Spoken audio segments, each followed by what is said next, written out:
Now, where did this rank with you? Number 1 or number 2? Van Halen 1 on my list. I'm going to say... On your personal. Oh, number 2. Number 2. I think I had this at number 3. I have to double check to make sure on that, but I think I had this at number 3. All right, let me sync it up to make sure that we're good. Yep, I did. Number 3. All right, are we ready to go here for Van Halen 1? This one is going to be a little bit shorter. This is going to be 10 minutes, a little over 10 minutes. Because this is just, it's an iconic album, so it's just kind of like, you can't really talk too much about it. Okay, and we are back with the first proper Van Halen album, which was released February 10th, 1978, and produced by Ted Templeman for the Warner Brothers label Van Halen, or Van Halen 1, as a lot of people like to call it. Now, when I first heard this record, I was absolutely blown away by it because it was something I had not, like, altogether completely. I remember we talked about this a little bit on our little tribute to Eddie. Mm-hmm. About the single for You Really Got Me, which was very popular.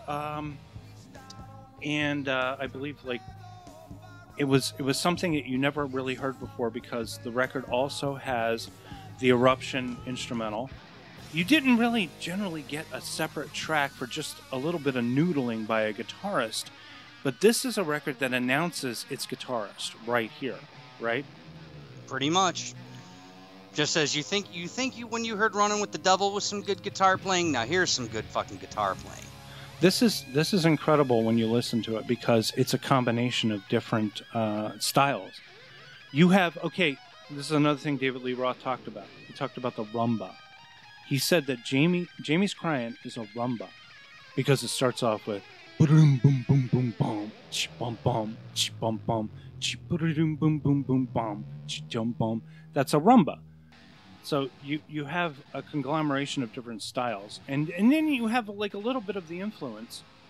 Runnin' with the Devil is it's a trademark Van Halen song. Then you have Eruption. Then you have Really Got Me, which is a cover of a very popular song from the 60s.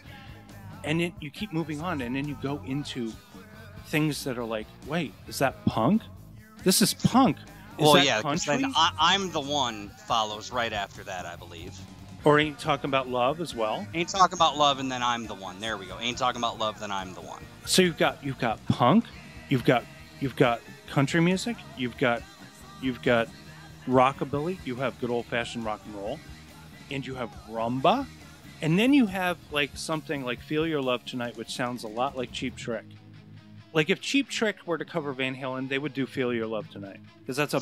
Yeah, Cheap Trick or Foreigner? Cheap Trick or... Well, no, I'm going to go with Cheap Trick because I'm not a big fan of Foreigner.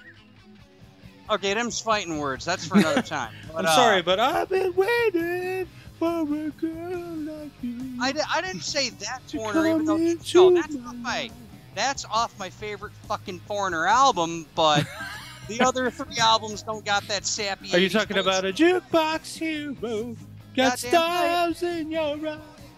If you take Waiting for a Girl Like You out of the equation, fucking Foreigner 4 is a great record, okay? Take a little time. And then you have like, Little Dreamer. Oh, and Ice Cream Man, which is... Ice Cream Man... That might be my favorite song on the record, actually, because it's a lot of fun. I don't know. It's just something you can sing along to. It's a fun little tune. I mean, again, this is one of those albums I can listen to the whole way through, never skip it. This is the first. Okay, let's mention again. I'm going to mention this again. This is the first Van Halen record. This is what the nation heard, right? Right. And then you're hearing Ice Cream Man, and David Lee Roth is the only person at the time who identifies himself. He's the one. He's like, so many times here, babe, give you something cool. Better look out now, because Dave's got something for you. I'll tell you what it is. You know, it's like, so you got David Lee Roth and Eddie Van Halen. Edward gets introduced, I think, maybe in the 3rd record. Yes, with what is it? Could This Be Magic? When they're doing that, he stops and he goes, Edward? And then he says, thank you. For the, I mean, like, it's like that. So it's like, you feel that the band is really kind of just David Lee Roth and musicians. Yeah, and unfortunately, when he tried that in '85, it didn't go very well. It did well, but then it didn't. It did go well. You said something about that, but the thing is, his records, at least his first 3 records, maybe even Eat 'Em and Smile. I'm not really sure. Crazy from the Heat and Eat 'Em and Smile, and A Little Ain't Enough, or Skyscraper. I'm sorry, and then A Little Ain't Enough. They were still in the top 40. He had diminishing returns, like you do. You know, it's just... Yeah, like I said, he started off hot, and then, you know, he leveled out. And then he wanted to kind of be bigger. He wanted to be Dave TV. I really do think he wanted to be Dave TV. And Eddie is kind of... He's quiet, yes. He's kind of soft-spoken or whatever, but everybody always put their collective eggs into Eddie's basket, if you will, not David's. But the thing about it is, this record is dripping with David Lee Roth's style and his showmanship and his performance. You can almost see him just performing these songs, even as you're listening to the record. I know. It just takes you back to just watching an old '80s MTV concert, going, "Yeah, I wish I was there for that." You know. I was there for maybe a little bit, but like I said, I didn't really get into Van Halen until probably '85 or '86 or something like that. Like, it was around the time I was really getting into the Lee Roth thing, and then I find out that fucking Lee Roth left and Hagar is replacing him, and I didn't know what to think about that. It took me a few more years to get into Sammy Hagar. But the thing is, you can really appreciate it here. You can really feel everything that they're doing, and it's all in one room, you know? I at least knew there were 2 singers when I was getting into Van Halen. I didn't start getting into them until the 90s, but then I remember my uncle, he had an extensive vinyl collection. The best part is he had a tape deck and a record player all hooked up together. And of course, it's the 90s, I got a Walkman, and he's got the first couple of Van Halen records. So I asked him, I'm staying at his house because my parents were telling me, "Hey, Uncle Mike, can I listen to some records and record them to cassette?" He said, "Sure." And I copied all his Van Halen records, and that was the first time I ever heard Van Halen 1. Well, what did he have in that collection of tapes? Oh, he had Van Halen 1, Van Halen 2, Women and Children First, Fair Warning, Diver Down, 1984, 5150, and then that was it, because after that he started going into CDs. Ah, yes. So he had everything up to 5150 on vinyl, but then after that it was all CDs. Yeah, and that was back, and I have to remind you, that was at a time when they were making money off of records back then. If you had a friend who was a Van Halen aficionado, you could borrow their tapes and then record them, I guess, if you wanted to. Or if you had a nice component system, you could maybe play their vinyl, tape it. You know, you could actually do that. And my uncle had that system. He had a badass Pioneer system with a diamond stylus, everything like that, dude. So you got the really good sound, because there was, like, remember back in the day when you had a really shitty component system and it wasn't great recording off of the record, but then you had really good ones that were crystal clear, and it almost sounded just like a tape if you bought it.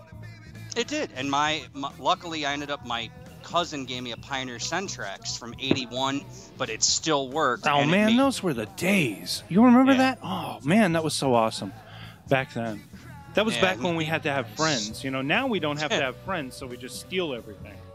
So it's like, oh, well, I got the whole Van Halen discography. Well, fuck you. I remember when I had a friend, and he loaned me the discs, and I taped them.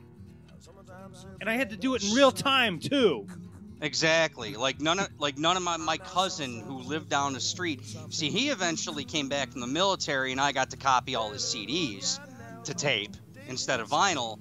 But then it was just kind of, because then that's how I ended up getting what is it, OU812, Carnal Knowledge, Balance, all that stuff. And as they got better in quality, so did your tapes. So, like I believe 5150 was recorded partially digitally, so it was ADD, not AAD or DDD, but it was ADD. But it sounded really good on a metal tape if you had metal bias on your component deck. Which my uncle had, luckily. Oh, God damn! I got to see pictures of that stereo system. Oh, right. Please, that was damn near 25. I bet it was gorgeous too, though, right? It was with a nice tall speakers and everything. Nice tall speaker Pioneer stereo system. Oh my God! Probably over 200 watts each channel. All right, we're running out of time. I want to ask you, what are your favorite songs on the first Van Halen record? Ain't Talking About Love. Great. I'm the One. I'm the One. Great. Yes. I'm the One.